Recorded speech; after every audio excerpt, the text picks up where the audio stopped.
Assalamualaikum warahmatullahi wabarakatuh. Waalaikumsalam warahmatullahi wabarakatuh. Alhamdulillahirabbil alamin wassalatu wassalamu ala asrofil anbiya'i wal mursalin sayyidina Muhammadin wa ala alihi washabbihi ajmain amma ba'd. Alhamdulillahirabbil alamin. Selamat berjumpa kembali di episode terbaru dari kajian jelang iftar Masjid Muttaqin Perumahan Kasongan Permai. Masih di format yang sama bersama saya Rehan, akan mendampingi Ustadz Imron Rashid dalam menyampaikan materi hari ini. Pada episode kali ini, kita akan membahas tentang bagaimana menyelamatkan keluarga dari siksa api neraka. Seperti kita ketahui sekarang ini, zaman modern ini, di tengah maraknya sosial media, gadget, dan segala teknologi modern yang lain, kita tidak bisa menghindarkan diri dari segala sesuatu yang dapat membawa mudarat kepada kita, yang bisa jadi menjadi jalan untuk kita menuju neraka. Oleh sebab itu, pada episode kali ini akan kita bahas apa saja sih yang perlu kita lakukan untuk menjaga diri serta keluarga supaya bisa terhindar dari api neraka di tengah kondisi modern seperti sekarang ini. Sebagai pengantar, kami persilahkan Bapak Ustadz Imron Rashid untuk menyampaikan pengantarnya. Ya, terima kasih. Assalamualaikum warahmatullahi wabarakatuh. Alhamdulillahi rabbil alamin. Wassalatu wassalamu ala asyrafil anbiya wal mursalin wa ala alihi wa sahbihi ajmain amma ba'd. Para pemirsa yang budiman, tadi disampaikan oleh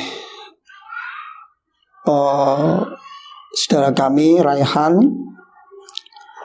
yaitu tentang bagaimana menyelamatkan keluarga, terlebih khusus kepada anaknya, dari siksa api neraka. Jadi semua keluarga itu pasti menghendaki akan masuk surga, ya. Tidak ada keluarga yang tidak menginginkan untuk masuk surga.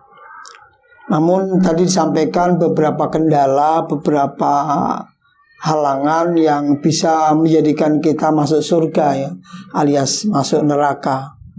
Nah, oleh karena itu hal-hal apa saja yang perlu kita ketahui sehingga keluarga kita selamat.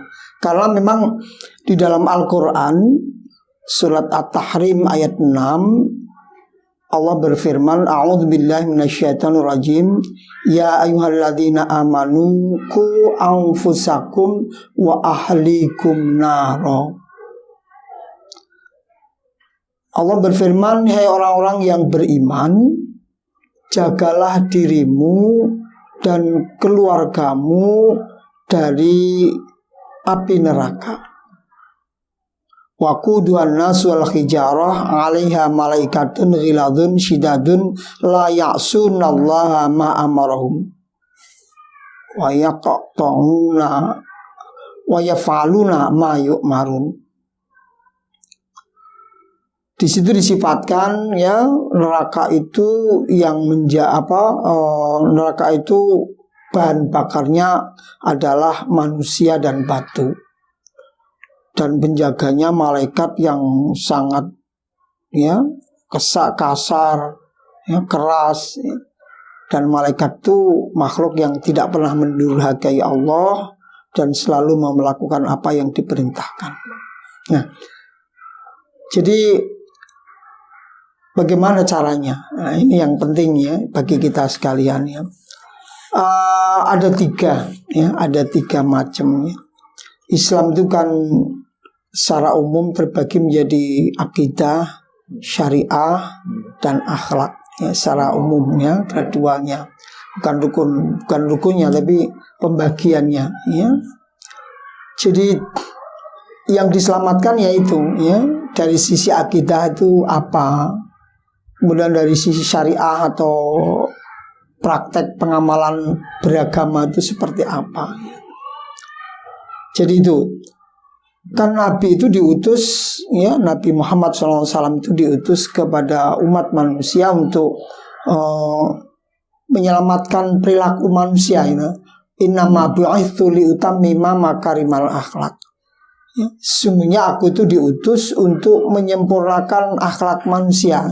Kemarin sudah kita bahas tentang jahiliyah ya. Iya. Jadi memang itulah perilaku ya, perilaku manusia jahiliyah, dan sekarang pun juga perilaku manusia sekarang itu hampir sama, mirip dengan dulu ya. Sehingga dakwah saat sekarang ini sangat penting sekali ya, dalam menyelamatkan akidah, menyelamatkan syariatnya, dan juga menyelamatkan akhlaknya gitu. Baik. Oke, jadi dalam menyelamatkan anak-anak kita, keluarga kita dari siksa api neraka, itu ada 3 hal yang perlu diperbaiki, yaitu akidahnya, syariahnya, dan akhlaknya, seperti itu. Nah, seperti apa sih Pak, dari sisi akidah, dari sisi syariah, dan dari akhlak itu apa saja yang sebenarnya perlu diperbaiki? Iya, jadi kalau dari sisi akidah ya, akidah itu keyakinan ya, itu Nabi SAW pernah bersabda ya, yang artinya bukalah lidah anak-anak kalian pertama kali dengan kalimat la ilaha illallah, dan saat mereka hendak meninggal dunia maka bacakanlah la ilaha illallah. Sesungguhnya barang siapa yang awal dan akhirnya ya pembicaranya la ilaha illallah, kemudian dia hidup selama 1000 tahun ya, maka dosanya pun diampuni ya. Jadi bahwa mengenalkan kalimat tauhid la ilaha illallah itu harus dimulai sejak dini ya. Sejak dini bagaimana mengenalkan kalimat tauhid, diajari, dituntun dan sebagainya. Kan anak itu hanya meniru kan? Iya. Ya. Jadi itu. Dan juga sebelum lahir atau ketika lahir ya, ketika lahir itu diperdengarkan juga perdengaran yang kalimat tauhid Allahu Akbar. Makanya Nabi dahulu ketika cucu beliau Hasan dan Husain itu lahir, itu diadzani. Yang juga sekarang. Ya, jadi itu ada tuntunannya ya, Nabi baru lahir, ya baru lahir sebelum dapat pendengaran apa-apa ya kemudian diadzankan. Itu biasanya di rumah sakit juga akan menawarkan itu. Rumah sakit yang Islam loh ya. Rumah sakit Islam, kalau yang enggak Islam ya akan ditawarin di rumah sakit Islam, atau mungkin minimal di rumah sakit negeri ya, itu pasti ada itu ya. Jadi itu secara akidah ya, secara akidah. Dan tentu saja penyelamatan akidah itu juga harus terus ya. Tidak hanya berhenti di awal saja ya, tapi di seterusnya harus tetap diselamatkan gitu. Nah, kemudian bagaimana menyelamatkan anak dari sisi syariat ya, atau keluarga kita dari syariat, khususnya praktek-praktek keagamaan ya, praktek-praktek ya. Yang pertama yang perlu diselamatkan itu adalah agar anak itu diperkenalkan bacaan Al-Quran. Jadi itu cara mendidik anaknya, yang bahkan memperdengarkan Al-Quran itu sejak dari bayi dalam kandungan. Iya. Jadi makanya nanti kalau kamu punya istri ya istrinya ya gitu kan ya. Ya, istri ketika mengandung seringlah diperdengarkan. Ada cerita itu katanya seorang istri yang hafid ya, itu setiap hari dia menghafal Al-Quran. Ya, kalau sekarang kalau istrinya nggak hafal ya dengan murotal itu. Nah ya itu dengan murotal. Itu boleh juga Ustaz? Ya nggak apa-apa. Iya, dia rekaman kan gitu ya. Teknologi sekarang kan bisa dipergunakan ya. Ya alangkah baiknya kalau orangnya sendiri yang kemudian membacakan sendiri gitu ya. Jadi semasa hamil ya memperbanyak ngaji ya selain memberikan ketenangan, ternyata memang dari sisi apa ya, dari sisi embriologi, ya embriologi,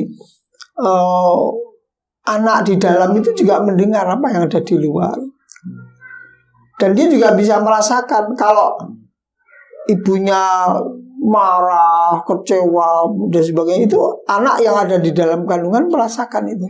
Jadi memang pendidikan itu memang sejak dini, sejak dari bahkan sebelum lahir kan, sebelum kita atau ketika kita menikah itu kan sudah ada perencanaan semacam itu ini. Ya, kemudian ketika bayi lahir ya tadi ya diadzani, dan juga dibiasakan kita mendengar murotal. Itu ada, saya sering mendengar tuh keluarga itu yang murotal itu nggak pernah putus, terus-terusan ada terus gitu.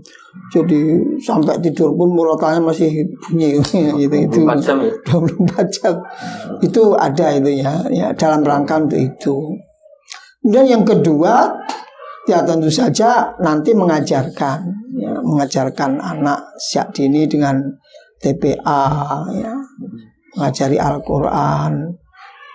Makanya memang penting ya ada satu metode yang bagus, yang bagaimana agar anak itu bisa ya mengerti Al-Quran itu dengan ya sejak awal memang. Sejak awal. Itu yang kedua. Dan yang ketiga yaitu mengajari anak sholat. Kalau ini perintah. Ini Al-Quran yang berkata di surat Toha ayat 132. A'udzubillahi minasyaitonirrajim. Wa'mur ahlaka bis-sholati wastabir 'alaiha. La nas'aluka rizqan nahnu narzuquka wal 'aqibatu littaqwa. Dan perintahkanlah kepada keluargamu mendirikan sholat. Jadi di sini perintahnya wa'mur ahlaka. Yang diperintah siapa ya? Kita orang tuanya kan tentu kan. Iya. Bapaknya, bapaknya orang laki-laki. Makanya penting bagi anak laki-laki itu mengerti betul karena itu ya. Perintahkan pada ahlak kamu ya, pada keluargamu dan bersabarlah kamu dalam mengerjakannya. Ya, jadi memang memerintahkan anak untuk sholat itu tidak mudah. Ngajari mereka untuk sholat atau rajin itu tidak mudah. Makanya dikatakan bersabar wastabir alaik ya, alaiha. Bersabarlah kamu dalam merintahkan ya.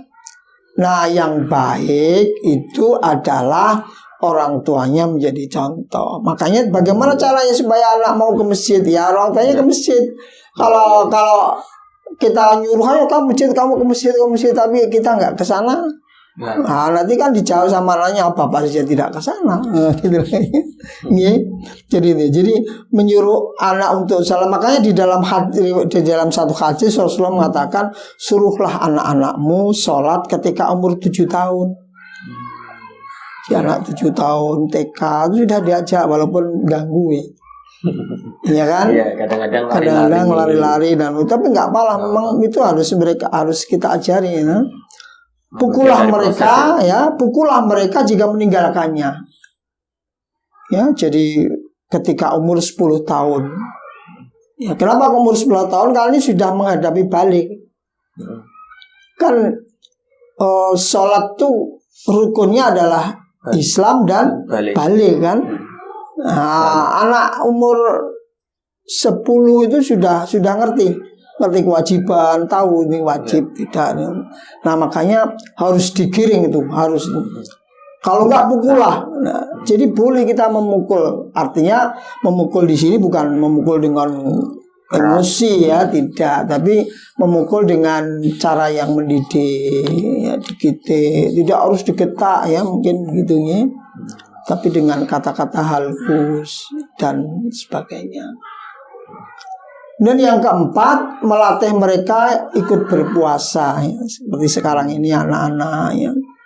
Kalau mereka sudah kelas 1, SD, 2 itu sudah harus dimulai itu.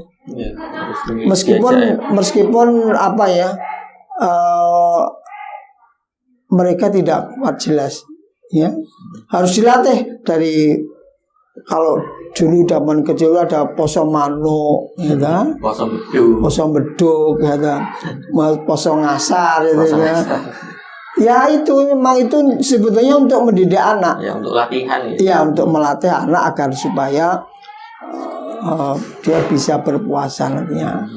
Dan yang kelima yaitu membiasakan anak bersedekah. Ya, jadi untuk mengenalkan rukun Islam lah. Jadi rukun Islam diperkenalkan dengan praktek. Ya, dengan praktek itu. Kita kasih uang untuk masukkan ke kotak infak seperti itu. Iya begitu. Jadi caranya masukkan kotak infak.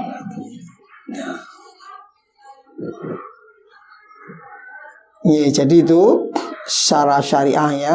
Nah, kemudian kalau akhlak bagaimana menanamkan akhlak pada anak ini ya?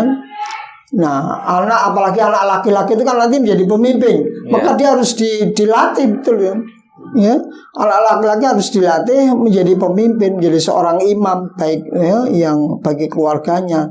Nah, makanya dengan cara ya dididik ya bertanggung jawab. Ya, didik bertanggung jawab, jadi mandiri dan sebagainya. Itu harus ditanamkan sejak awal sehingga mereka perilakunya baik dan juga berbakti kepada kedua orang tua. Itu semuanya kalau ini ya berbakti. Ada satu riwayat ya Nabi Muhammad SAW itu cara mendidik, tapi ini dari Aisyah. Jadi Aisyah bercerita tentang perilaku Rasulullah mendidik putranya Fatimah, ya, putrinya Fatimah itu.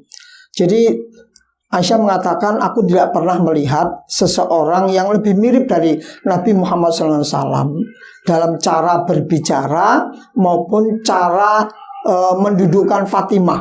Nah, Aisyah berkata, biasanya apabila Nabi itu melihat Fatimah datang, jadi misalnya Nabi di rumah, Fatimah ke rumah nenek kakeknya datang, beliau mengucapkan salam padanya.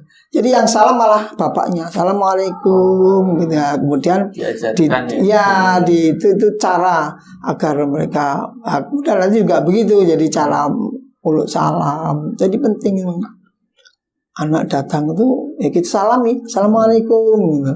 Nah, nanti satu saat mereka akan mulut salam, ya, hormat, dicium, didudukkan, gitu. Itu cara Rasulullah dalam mendidik Fatimah, ya.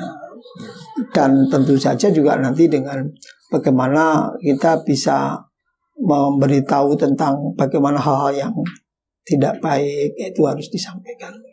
Saya kira itu. Menarik sekali pembahasan kita sore hari ini tentang bagaimana kita menghindarkan diri dan keluarga kita dari api neraka. Jadi tadi kalau bisa disimpulkan sedikit, caranya itu kita memperbaiki di 3 hal, ya. Jadi dari akidahnya, kemudian dari syariatnya, dan dari akhlaknya, dengan cara-cara yang sudah disebutkan tadi. Mungkin sekian dulu pembahasan kita hari ini. Apabila ada kekurangan kami mohon maaf. Jangan lupa like, share, dan komen. Kemudian apabila ada pertanyaan bisa juga disampaikan melalui nomor di bawah atau melalui kolom komentar. Sampai bertemu lagi di episode selanjutnya. Wassalamualaikum warahmatullahi wabarakatuh.